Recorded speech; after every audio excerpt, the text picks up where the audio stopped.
भक्ति प्रबंध पहले गाए जाते थे। आप कंठावली पढ़ेंगे कालिदास मानव भटिया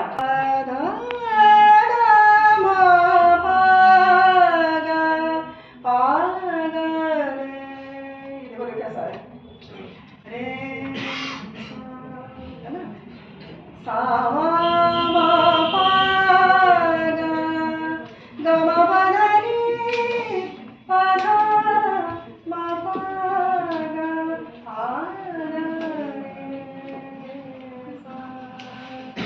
ये भटिया है, मान लीजिए भटिया है। अब इसमें क्या करना है, एक ध्रुपद की कॉम्पोजिशन हमारे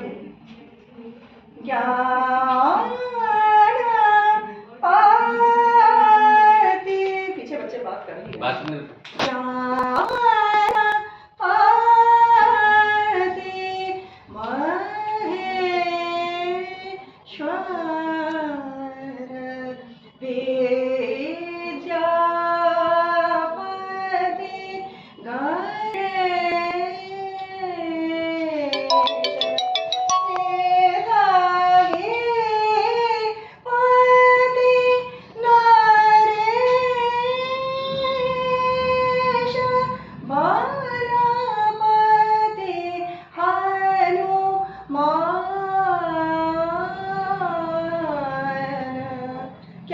खड़े स्वर लगते हैं। खड़े मतलब कहीं भी मुर्की नहीं लगती। मुर्की मतलब जैसे बहुत से बच्चे गाते होंगे उनको उसकी बारीकी नहीं पता होती है, परंतु वो लग जाती है, तो इसमें लगनी ही नहीं चाहिए। ये पूरे खड़े होते हैं, खड़े स्वरों में गाए जाते हैं। ख्याल मैंने गाया तो देखा आपने उसमें खटका लगा, मुर्की भी लगी। रंगी सारी गाया, दादरा गाया मैंने तो उसमें तो मुर्की लगी ही लगी, क्योंकि उसको मैंने अपने अंदाज में गाया। तो वहाँ मुर्गी वहाँ राग के नियम शिथिल हो जाते हैं, कमजोर पड़ जाते हैं। लेकिन शास्त्रीय संगीत में यदि जो शास्त्रीय संगीत गाएंगे आप, ध्रुपद गाएंगे, ख्याल गाएंगे, तो आप राग से समझौता नहीं कर सकते। राग में आप कुछ इधर उधर नहीं कर सकते हैं। उसकी समझ होनी चाहिए। समझ कब होगी, जब आप अभ्यास करेंगे, है ना। तो इसलिए थोड़ी सी ये विद्या कठिन हो जाती है। लेकिन बड़ा आजकल जैसे बच्चे जान रहे हैं, BCSC में भी बच्चे गए हैं, म्यूजिक के बहुत बच्चे गए, हमारे यहाँ से 35 बच्चों का सिलेक्शन हुआ। तो मैंने कहा कि कम से कम बिहार वालों ने भले ही पैसा कम दे रहे हैं, एक अच्छा काम किया कि सब जगह म्यूजिक वालों को डाल दिया। वो हमारे यूपी में भी होना चाहिए सर। तो कहने का मतलब है, यदि आपको आप आज इससे विमुख हैं, आप इसको नहीं जान पा रहे, उसका एक रीजन ये भी है कि आप प्राइमरी स्तर पे या मिडिल क्लास में आप लोग को इस तरह की शिक्षा नहीं मिली, या नहीं तो आप जो कहते हैं ना कि अर्जित जो ज्ञान है वो आप ले पाते, फिर हो सकता है यही करियर बन जाता आपका, है ना। और एक अच्छी बात और लगती है कि जब जैसे ग्रेजुएशन किया और वो जा रहे हैं केंद्रीय विद्यालय, तो आप सोचो कि हमें भी नहीं करना पड़ा।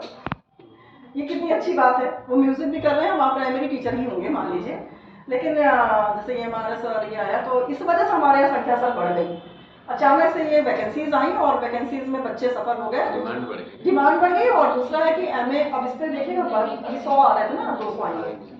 तो इससे क्या हुआ कि BMUs करने के बाद जस्ट ग्रेजुएशन के बाद आपकी सर्विस लग गई। आप क्या चाहिए, बच्चे को 22 साल की उम्र में सर्विस लग गई, वो जाएगा। प्राइमरी वाले भी बेचारे पढ़ा रहे हैं तो BEd कर रहे हैं, टेट कर रहे हैं, पता नहीं क्या क्या कर रहे हैं, पता नहीं। हाँ बताइए, हाँ नहीं। तो एक मैं ये नहीं कह रही कि आप BEd ना करें, लेकिन मतलब आप म्यूजिक की तरफ भी आपका रुझान होना चाहिए। उससे ये होता है कि आप कम से कम अपनी पीढ़ी को तो बता सकते हो कि ये भी एक रास्ता है। मान लीजिए ये भी एक रास्ता है ना। ये रास्ता तो है भाई। मैंने खुद BEd किया और उसके बाद एजुकेशन से मैंने BA भी किया, एजुकेशन लेकर के साइकोलॉजी से मेरा इंटर था। उसके बाद फिर मैं पता नहीं कैसे म्यूजिक में आ गई। तो ये लगता है ना कि आप, क्योंकि म्यूजिक घर में था, है ना।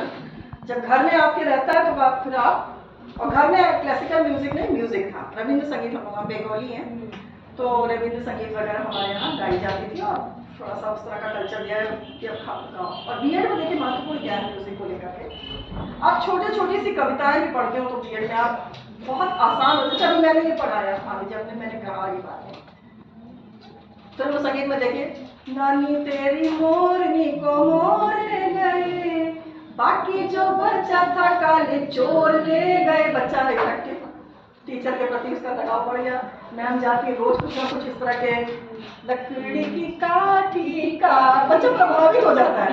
अक्सर देखेंगे मेल पर्सन से बच्चे कम प्रभावित होते हैं, फीमेल से बहुत अटैच, क्योंकि वो नृत्य के साथ और अभिनय के साथ वो काम कर लेते हैं। तो घरों से भी अभ्यासित होते हैं, शांत घरों से भी अभ्यासित होते हैं, और वही घर का जो उनका जो परवरिश होता है और जिस तरह से पालते हैं वो काम वो आराम से स्कूल में भी कर लेते हैं। और बच्चे आके घर में भी बोलते हैं वो वाली मैम बहुत अच्छी थी, कभी कभी वो आके नहीं कहते सर अच्छे थे, कभी नहीं बोलते। ये बच्चों को बुरा नहीं लगना चाहिए, आप भी थोड़े अपने कला से अपने को उनको मोल्ड करिएगा। तो कलाएं जो होती हैं, संगीत कला हो या नाट्य की भी आपके यहाँ शायद वो हुआ था एक ना, नाटक है, संगीत है, ये ऐसी चीजें हैं जो आपके साथ जुड़ी हुई। अब मैंने केवल पहली परिभाषा यही बताया, सम्यक प्रकार से गाए जाने वाला गीत वही संगीत है, जिसकी मैंने अभी पूरी चर्चा की कि अच्छी प्रकार से गाए जाने वाला गीत क्यों नहीं सम्मोहन करेगा। दिक्कत यह है कि लोगों ने सुना नहीं है, लोगों के पास वो चीजें पहुंची नहीं है, लोगों को वो परिवेश मिला नहीं है, वो पर्यावरण मिला नहीं है। तो लोग दोषी नहीं, हमारे यहाँ बच्चे आते हैं तो हम यही कहते हैं कि आपका कहीं एक रत्ती भी दोष नहीं है, आप उसमें गए ही नहीं है, आपने सुना ही नहीं है। अब पहली बार सुन रहे हैं, पहले हमारे म्यूजिक के बच्चे आते पहली बार तानपुरा देखते हैं, 4 तार वाला, वो हारमोनियम देखे, तानपुरे से कभी मतलब नहीं रहा उनका। तो ये जो चीजें, ये कलाएं हैं, ये थोड़ा सा समय मांगती हैं, साधना मांगती हैं, और उसके बाद आप कुछ कर पाते हैं, है ना। तो बस अब मैं अपनी बात यही खत्म, मैंने काफी कोशिश की कि आपको थोड़ा सा इसमें रुचि पैदा कर पाऊँ, और जो मुझे